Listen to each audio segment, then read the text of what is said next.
Welcome to talks with AVD. Talks with AVD में आज हम मुलाकात करने जा रहे हैं एक ऐसी शख्सियत के साथ जिन पर जम्मू डिस्ट्रिक्ट के लॉ एंड ऑर्डर की पूरी जिम्मेदारी है। ये सुनिश्चित करते हैं कि जम्मू अपराध मुक्त और सुरक्षित रहे। Being an fine art student, ये एक थिएटर लवर भी हैं और अक्सर थिएटर एंजॉय करते हैं। जी हाँ, हम बात कर रहे हैं जम्मू के senior superintendent of police doctor Sunil Gupta ji की। Sir, welcome to our show. Thank you sir, सबसे पहले हम हमारे दर्शकों को आप बताइए कि आपका ये पुलिस ऑफिसर बनने का सफ़र कैसे शुरू हुआ। जैसा कि आप जानते ही हैं कि इंडिया में बहुत सारे लोग हैं जो सिविल सर्विसेज का एग्ज़ाम देते हैं और बचपन से ही हमें एक देश सेवा की एक ललक रहती है और जो लोग देश की सेवा करना चाहते हैं उनके लिए एक रास्ता ये भी है कि वो सिविल सर्विसेज में आते हैं। तो एक नॉर्मल सा स्टूडेंट होने के नाते मैंने भी सिंपल ग्रेजुएशन BA किया, MA किया और उसके बाद सिविल सर्विसेज की तैयारी एग्ज़ाम दी और आज आपके सामने एज ए SSP बैठा हूँ। And I am 2007 batch IPS officer through civil services. तो ये कोई ख़ास बात नहीं है, आप भी अगर मेहनत करें, जो तरीका है पढ़ाई करने का और जो एक स्टाइल है तैयारी करने की, एक नॉर्मल ग्रेजुएशन करना होता है और पोस्ट ग्रेजुएशन मैंने किया है साथ में। फिर बाद में during my service I completed my PhD also. Sir, अभी तक का आपका पुलिस ऑफिसर का सफ़र कैसा रहा? जी, 2007 में हमारा सिलेक्शन हुआ, उसके बाद से हमें जम्मू कश्मीर का ऑर्डर अलॉट हुआ एंड एट दैट टाइम अभी तक के हमें लोगों को नहीं पता होता था कि हमें सर्विस क्या मिलती है। सिविल सर्विसेज में कंबाइंड सर्विसेज होती हैं, IAS, IPS, IRS, रेवेन्यूज़ और कस्टम एक्साइज। तो जब सर्विस अलॉट होती है, सर्विस के बाद हमें एक ऑर्डर अलॉट होता है। तो JNK का ऑर्डर अलॉट होने के बाद मैं यहाँ JNK में ही सर्विस कर रहा हूँ और मेरी सर्विस की शुरुआत श्रीनगर से ही हुई थी। और बीच में फिर मैं SDPO किश्तवाड़, फिर वापस जोनल SP श्रीनगर और SP ले, और ये शायद मेरी 6ठी पोस्टिंग है जो मैं आज यहाँ पर SSP जम्मू के हैसियत से यहाँ पर हूँ। तो यहाँ तक का जो सफ़र है वो काफ़ी बहुत मुश्किल भरा और चुनौतियों भरा है।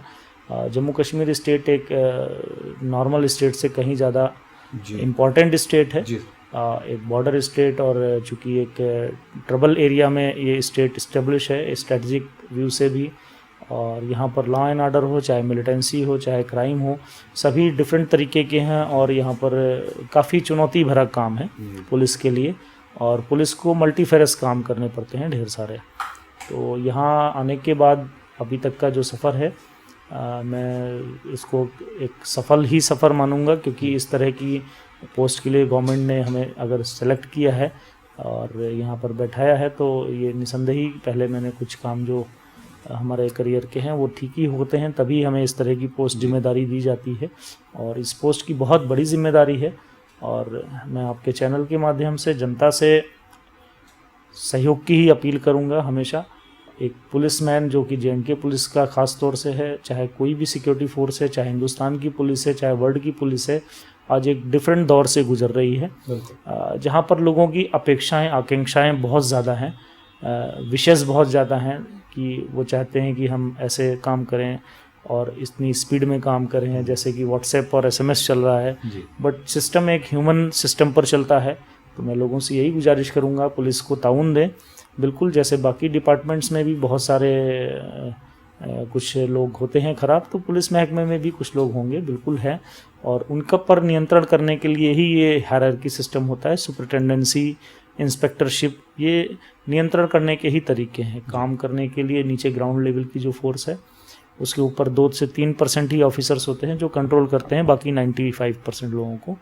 तो आई होप लोग हमें समझेंगे, हमारी मुश्किलात को समझेंगे, सो दैट कि we can deliver justice on time and और हम लोगों की सेवा कर सकें। यही इसी मकसद के साथ ही हम पुलिस वाले वर्दी पहनते हैं। सर, जैसे कि पुलिस डिपार्टमेंट जो है एक बहुत ही चुनौतीपूर्ण का डिपार्टमेंट है, तो किन किन मुश्किलातों का सामना करना पड़ता है पुलिस डिपार्टमेंट को एक लॉ एंड ऑर्डर को, एक डिस्ट्रिक्ट में लॉ एंड ऑर्डर को कायम रखने के लिए? जो पुलिस का सेटअप है वो थाना लेवल से शुरू होता है और थाना ही मेन एक हमारी फंक्शनल यूनिट है। सेकेंड यूनिट अगर देखी जाए तो डिस्ट्रिक्ट है और उसके बाद सीधे स्टेट है। और हर डिस्ट्रिक्ट में कुछ थाने होते हैं, कुछ चौकियां होती हैं, जिनके माध्यम से हम एरिया पर नज़र रखते हैं, अपराधों पर नज़र रखते हैं, लॉ एंड ऑर्डर को मेंटेन करते हैं। लेकिन जैसा कि हमारा एक सोसाइटी और सामाजिक ताना बाना है, वो केवल एक ऑर्गेनाइजेशन से नहीं चलता है। इसमें और भी 10 तरह के ऑर्गेनाइजेशंस और हैं। आम पब्लिक है, NGOs हैं, व्यापारी संगठन हैं, पॉलिटिकल लीडरशिप है हमारी, और इसके अलावा क्रिमिनल हैं, इसके अलावा आपके कम्युनिकेशन सिस्टम है, उसका भी रोल है, ट्रैफिक ट्रांसपोर्ट का भी रोल है। तो बहुत बहुत सारे स्टेक होल्डर्स हैं जिनके साथ हमें काम करना होता है और एक स्वस्थ समाज की स्थापना में हमें योगदान देना होता है। और मेरा मानना है कि पुलिस का योगदान काफ़ी है समाज में एक अच्छी दिशा देने के लिए, क्योंकि एक पुलिस ही ऐसी सिस्टम है जो गवर्नमेंट का एक अंग होते हुए विजिबल है जी। बाकी 70 और महकमे होंगे, कम से कम 70-80, कहीं गवर्नमेंट में 90 महकमे तक होते हैं, लेकिन मोस्ट विजिबल महकमा अगर देखा जाए गवर्नमेंट का तो वो पुलिस ही होती है। हमारी गलती भी सबसे ज़्यादा नज़र आएगी और हमारी अगर कोई सफलता है तो वो भी तुरंत नज़र आती है। इस वजह से हम बहुत ही वल्नरेबल कंडीशंस में होते हैं कि हमारी एक छोटी सी भी गलती लोगों को भारी पड़ जाती है।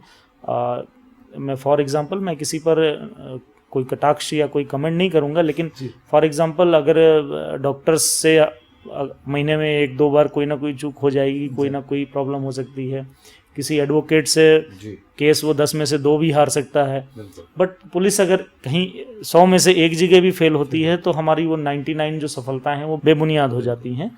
तो हमारे लिए जो कसौटी, हमारे जो मापदंड स्टैंडर्ड हैं काम के, बहुत ही सख्त हैं। और क्योंकि हम डायरेक्ट पब्लिक से काम करते हैं, लोगों के सेंटिमेंट्स के साथ जुड़े हुए हैं, दिन में बहुत सारी दुर्घटनाएं हो रही हैं, कभी कभार मर्डर हो रहा है, चोरी हो रही है, और लोगों की संवेदनाएं बहुत जुड़ी हैं। एक जो फैमिली है अफेक्टेड होती है। हमारे थाने के लिए हो सकता है कि दिन में वो रोज़ एक एक्सीडेंट देखता है, लेकिन उस फैमिली के लिए तो पूरे 30 साल में एक अकेला होता एक्सीडेंट है, जिसकी वजह से शायद उसके किसी परिजन का कोई हाथ टूटा या कुछ इस तरह का फ्रैक्चर हुआ। और कई बार इनसेंसिटिवनेस दिखा देते हैं हमारे पुलिस वाले। तो हम कोशिश करते हैं कि हमारी पुलिस जो है सेंसिटिव बने, एक अकाउंटेबल बने, उत्तरदायी बने, और लोगों के साथ शाना बशाना होकर के लोगों की सेवा करे।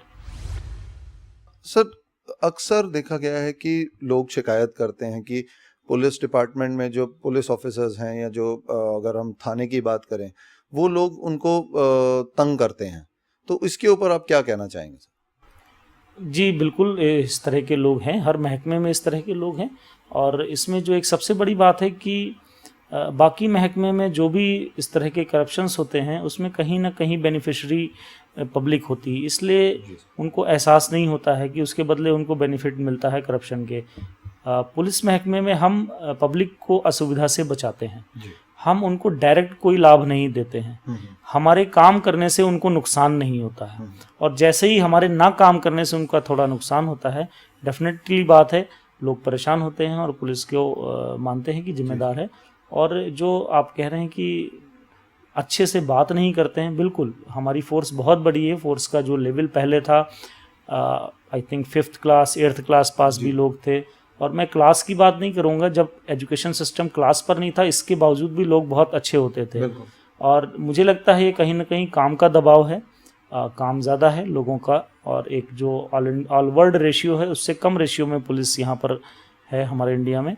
और 50-100 लोगों का थाना 10 किलोमीटर के एरिया में काम कर रहा है राउंड द क्लॉक। एक एवरेज धारणा यही है और एक एवरेज सर्वे भी यही कहता है कि पुलिस वाला कम से कम 12 घंटे ड्यूटी करता है, और वीकली ऑफ शायद महीने में 1 ही मिल पाता है, उसे 4 में से 1 ही मिल पाता है। तो काफ़ी अंडर प्रेशर होता है। और मेरे लेवल पर भी हम ऑब्जर्व करते हैं कई बार 2-3 20-20 दिन के बाद कोई एक ऑफ मिल पाता है किसी तरह से। तो नीचे सिपाही लेवल और जो कांस्टेबलरी लेवल है वो भी काफ़ी अंडर प्रेशर काम करती है, और डिफरेंट तरीके के डिफरेंट रीजंस हो सकते हैं जिससे वो गलत व्यवहार कर जाते हैं। ट्रेनिंग की भी मुश्किलात रहती हैं कि राउंड जो रेगुलर ट्रेनिंग है उस पर वो नहीं जा पाते हैं, क्योंकि नफरी थोड़ी कम होती है, तो उनको रेस्ट नहीं मिल पाता है। तो फिर भी हमारा जो सुपरवाइजरी लेवल है वो हम बार बार इसी चीज़ों को कोशिश करते हैं कि ग्राउंड लेवल की नफरी का व्यवहार सुधरे। और हमारे डीजीपी साहब का भी जो शुरू से ही मकसद है कि जो हमारा फेस है, जो पब्लिक से इंटरेक्ट करता है, वो है हमारा कांस्टेबल, बीट कांस्टेबल, नाके पे खड़े होने वाला सिपाही, थाने के गेट पर खड़े होने वाला सिपाही, थाने के ऑफिस में बैठने वाला मुंशी, they should be very polite and courteous. Sir, हमारी डिपार्टमेंट, पुलिस डिपार्टमेंट में एक मुहिम शुरू है, पुलिस पब्लिक मीटिंग। तो इसको करने के पीछे पुलिस डिपार्टमेंट का क्या उद्देश्य है? इसको करने के पीछे हमारे 2 उद्देश्य मुझे समझ में आते हैं। पहला तो जो पहले के, आज से 20 साल पहले थानेदारी जो थी वो डिफरेंट तरह की थी और अंग्रेज़ों ने पुलिस सिस्टम बनाया and it was about to govern the scenario of all society और अंग्रेज़ों का शासन चलाना। तो कहीं ना कहीं पुलिस अथॉरिटेटिव होती थी और गरीब या छोटे लोगों की बात नहीं सुनती थी। आज से काफ़ी साल पहले तक के पीसीपीजी करने का मतलब है कि हमें जनता और पुलिस के बीच की दूरियों को कम करना है, पुलिस को और सॉफ्ट करना है। जो लोगों को डराने वाली लगती है, जो पुलिस लोगों को धमकाने वाली लगती है, डरावनी लगती है, तो और पुलिस वालों के बिहेवियर में तब्दील लाना और जनता के बिहेवियर में जो जनता डर रही है वो खुल जाए, अपनी बात अच्छे से रख ले। और सब कुछ जो एक गांधीयन फिलॉसफी कहती है कि अगर इलाका गांव है, मोहल्ला है, तो बिरादरी से, सरपंच वगैरह से और उनकी जिम्मेदारी तय करके छोटे मोटे मसले कॉग्निजेबल या क्राइम को कन्वर्ट ना करें, क्राइम में कन्वर्ट ना हो छोटी मोटी चीज़ें, और वो अपने ही लेवल पर सोसाइटी हल कर ले। और साथ में ही पुलिस को इस तरह के एडवाइजेज मिल जाएं कि जिससे पुलिस में सुधार आ सके। ये 2 बड़े मकसद हैं इस पुलिस कम्युनिटी पार्टिसिपेटरी मीटिंग्स के। सर, जैसे कि अभी अमरनाथ यात्रा भी शुरू हो चुकी है, तो उसको लेकर के पुलिस डिपार्टमेंट ने किस तरह की फैसिलिटीज जो हैं वो पब्लिक के लिए रखी हैं? देखिए, पुलिस इज़ सिक्योरिटी प्रोवाइडर जी। और पुलिस पूरी तरह से मुस्तैद है, हर तरह की सिक्योरिटी व्यवस्था रखी गई है। एज पर पास प्रैक्टिस पिछले आप देख रहे हैं 25-30 साल से एक मिलिटेंसी का माहौल जम्मू कश्मीर स्टेट में बना हुआ है और इसके लिए कोई एक एजेंसी उत्तरदायी नहीं है। एक कंट्री भी आपस में, कुछ कंट्रीज़ हैं जो इस तरह की प्ले करते हैं, इंटरनेशनल सिनेरियो भी है, मिलिटेंट ऑर्गेनाइजेशंस जो बड़े बड़े हैं, और कोई ऐसा नया थ्रेट नहीं है। हर साल यात्रा होती है और हर साल उसी तरह के थ्रेट्स होते हैं, उसी तरह की ही कहानियाँ, उसी तरह की ही इंटेलिजेंस रिपोर्ट्स होती हैं। तो इस बार भी कोई स्पेसिफिक थ्रेट फ़िलहाल नहीं है, लेकिन पहले के पिछले 8-10 सालों को देखते हुए इस साल सतर्कता काफ़ी रखी जा रही है। 2016 एक एबनॉर्मल ईयर रहा कश्मीर वैली के लिए ख़ास तौर से, तो इस वजह से इस साल हमने जो पिछले साल के मुकाबले फोर्स की भी संख्या बढ़ी है, इंटेलिजेंस की भी संख्या बढ़ी है, और हम अपनी ओर से पूरी तरह से कोशिश हैं। और हर तरह की एजेंसीज़ जो सीआरपीएफ, आर्मी, आप देखते हैं एसएसबी भी यहाँ पर आपको जम्मू में लगी दिखाई देगी, आर्मड पुलिस, इंटेलिजेंस एजेंसीज, सभी में बेहतर तालमेल है और हम पूरी तरह से आश्वस्त हैं कि एक सुरक्षित यात्रा हम कराएंगे लोगों को। सर, अगर आजकल हम देखें कि एक साइबर क्राइम जो है वो एक बहुत इम्पोर्टेंट इशू हो गया है, तो उसको ठीक करने के लिए, उन प्रॉब्लम्स को ठीक करने के लिए पुलिस डिपार्टमेंट किस तरह की चीज़ें जो हैं वो ला रहा है, या किस तरह का डेवलपमेंट्स हैं जो वो लेके आ रहा है डिपार्टमेंट में? जी बिल्कुल, क्योंकि हमारी निजी ज़िंदगी में भी साइबर स्पेस बढ़ता जा रहा है। हमारी ह्यूमन जो लिविंग स्टाइल्स थी वो धीरे धीरे मैकेनिकल होती जा रही है। हम बिना इक्विपमेंट, बिना सिस्टम के नहीं रह पा रहे हैं। आई थिंक आप इससे सहमत होंगे कि हमें फ़ोन चाहिए ही चाहिए, 24 घंटे चाहिए, हमें इंटरनेट चाहिए ही चाहिए, 24 घंटे चाहिए। हम अपना बैंकिंग कारोबार उस पर कर रहे हैं, कम्युनिकेशन उस पर कर रहे हैं, ट्रांसपोर्ट उस पर कर रहे हैं, टैक्सी हायरिंग है, या हम खुद भी जा रहे हैं तो रास्ता हमने देखना है तो हम मैपिंग चाह रहे हैं। तो कहीं ना कहीं हम टेक्नोलॉजी ड्रिवन होते जा रहे हैं, टेक्नोलॉजी पर डेवलप होते जा रहे हैं। तो चूंकि टेक्नोलॉजी हमारे जीवन का एक हिस्सा बन गई है तो उसमें क्राइम होना लाजमी है। ये कहना कि क्राइम, साइबर क्राइम बढ़ रहा है, मैं कहूँगा साइबर स्पेस हमारी लाइफ में बढ़ रहा है। एग्जैक्टली। तो उसी के प्रोपोर्शन में क्राइम तो बढ़ेगा। जब हम नॉर्मल लाइफ रह रहे हैं और किसी थाने में अगर 100 FIR लग रही हैं, अब उस नॉर्मल लाइफ में 50% लाइफ हमारी साइबर लाइफ हो गई है, तो 50 FIR तो फिर इसका मतलब साइबर से संबंधित लगनी चाहिए, लेकिन उतनी नहीं लग रही है। मैं आपको आश्वासन दूंगा कि अभी उतना साइबर क्राइम की लेवल यहाँ पर नहीं है, और जितना भी है हम उसको टैकल करने के लिए साइबर लैब्स हमारे पास हैं और हम FIRs वगैरह तुरंत देते हैं। और जम्मू पुलिस की तरफ से व्हाट्सएप हेल्पलाइन भी है, डायल 100 सिस्टम भी है, और इवन मेरे लेवल पर मैं अगर एसएमएस भी कोई आता है तो we converted into FIR after proper verification of the collar.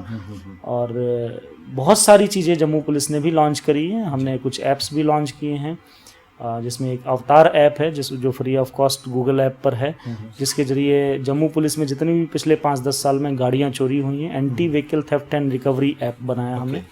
तो उनका एक डाटा है, आप फ्री ऑफ कॉस्ट डाउनलोड कर सकते हैं। अगर आपको कहीं गाड़ी आप जम्मू में ख़रीदने जा रहे हैं, आपको लगता है चोरी की है, आप उसमें सिंपल कोई भी उसका रजिस्ट्रेशन नंबर या उसका चेसिस नंबर, इंजन नंबर डालेंगे तो अगर वो किसी एफआईआर में इन्वॉल्व है तो वो शो कर देगा ऐप। सिमिलरली आप रास्ता चलते चल रहे हैं, आपको लगता है ये गाड़ी की चोरी की है, सामने वाला लड़का बदमाश है, चला रहा है, यू कैन चेक इट। और ये वैसे पुलिस वालों के लिए बना है जो नाका चेकिंग करते हैं रात बिरात, उनके लिए बनाया है हमने। तो हम भी टेक्नोलॉजी का इस्तेमाल लगातार बढ़ते जा रहे हैं। CCTNS एक गवर्नमेंट का प्रोजेक्ट है, crime criminal tracking network system, जिसके जरिए पूरे ऑल इंडिया की पुलिस अभी जुड़ जाएगी कुछ एक सालों में। उसके पूरी फोर्स को तैयार किया गया है, ट्रेनिंग दी जा रही है। और जो साइबर क्राइम है उसके लिए भी हम पूरी तरह से सक्षम हैं और हम उसे रोक पा रहे हैं। सर, अकॉर्डिंग टू यू, आपको क्या लगता है कि पुलिस डिपार्टमेंट में भी और भी डेवलपमेंट की ज़रूरत है? जी बिल्कुल। एक समाज है या हमारा देश है या हमारा एक सिटी है, आप देखते हैं जिस तरह से सोसाइटी के डिफरेंट सेक्टर्स, सब सोसाइटीज़ डेवलप करती हैं, डिफरेंट ऑर्गेनाइजेशंस भी वैसे ही डेवलप करते हैं। हम देख रहे हैं, आप देख सकते हैं पिछले 10 साल में कम्युनिकेशन सिस्टम ज़बरदस्त तरीके से डेवलप हुआ। एक डिपार्टमेंट अगर आप देखें कि ये कम्युनिकेशन डिपार्टमेंट है, डेवलप हुआ। मीडिया टाइप का डिपार्टमेंट है, डेवलप हुआ। आप देखेंगे ट्रांसपोर्ट फैसिलिटी डेवलप हुई है, हेल्थ फैसिलिटी डेवलप हुई है, एजुकेशन डेवलप हुई है। तो सिमिलरली जो पुलिस डिपार्टमेंट है, जो क्राइम कंट्रोल डिपार्टमेंट्स हैं, ये भी डेवलप हो रहे हैं धीरे धीरे। अभी हाईटेक भी हो रहे हैं, हमारी बेसिक फैसिलिटीज़ भी बढ़ रही हैं। आप देखिए हमारे SPOs थे, उनको पिछले साल पे बढ़ाया गया, हमारे जवानों का राशन मनी भी बढ़ाया गया, हमारी बेसिक एमिनिटीज़ फैसिलिटीज़ बढ़ी हैं। तो जाहिर सी बात है कि हमारा परफॉर्मेंस भी बढ़ा है। और मुझे जो लोग बताते हैं कि आज से 10 साल पहले यहाँ जम्मू में गैंगवार्स होती थी, हर रोज़ कोई चाकूबाजी, तो पिस्टल चलती थी, गोलियाँ चलती थी। टचवुड आज की डेट में लोगों ने अच्छे से यहाँ पर सोसाइटी बनी है, भाईचारा बना है। और जम्मू की मैं तारीफ़ करूँगा लोगों की, और लोगों को बहुत ही सराहना दूँगा कि उन्होंने, मुझे जैसा पता चला है 47 के दौरान भी यहाँ पूरे देश में दंगे हुए देश बंटवारे को लेकर, लेकिन यहाँ के लोगों ने इतनी ही सांप्रदायिक सौहार्द और भाईचारे की मिसाल कायम की है। और पिछले कुछ सालों से जब 2008-10 एजिटेशंस भी हुई, तब भी जम्मू ने जो है बहुत ही भाईचारे का मुलाहिजा किया है।